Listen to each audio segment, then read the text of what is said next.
Who comes first?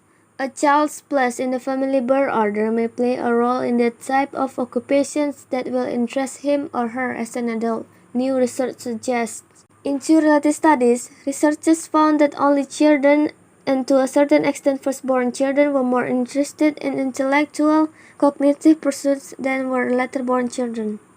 In contrast, later-born children were more interested in more artistic and outdoor-related careers.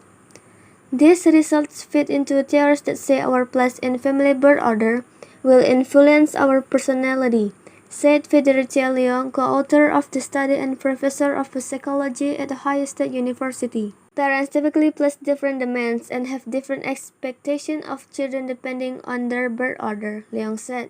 For example, parents may be extremely protective of only children and worry about their physical safety. That may be why only children are more likely to show interest in academic pursuits rather than physical or outdoor activities. Only children will tend to get more time and attention for their parents than children with siblings.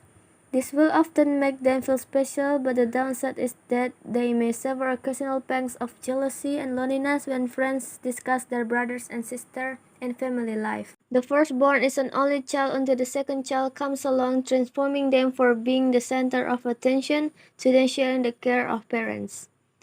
Parents will also expect them to be responsible and set an example. The change from being the focus on family may be a quite shock and so shape the firstborn's subsequent outlook on life.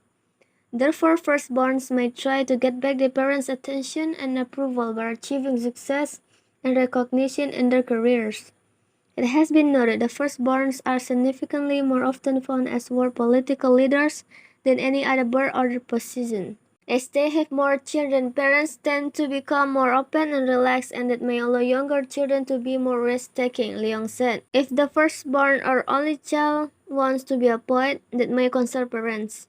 But by the fourth child, parents may not mind as much. Being the youngest in the family can sometimes be a stifling and frustrating experience, especially if they're looking to be taken seriously and treated like an adult. The last-born is more likely than the other birth order position to take up dangerous sports. This may be a sign of the last-born rebellious streak, a result of being fed up with always being bossed about by everyone else in the family. Middle children, however, have different issues. Middle child syndrome can mean feeling sandwiched between two other, more important people, an older sibling who gets all the rights and is treated like an adult, and younger sibling who gets all the privileges and is treated like a spoiled child. Male-born have to learn to get on with older and younger children, and this may contribute to them becoming good negotiators of all the birth order positions. They are more skillful at dealing with authority figures and thus holding inferior positions. Leong said the biggest differences in the study were between only children and later-born children. Firstborn children are difficult to classify because they start out as only children but later give up that position. It may be that the length of time a firstborn child is an only child makes a difference in his or her personality.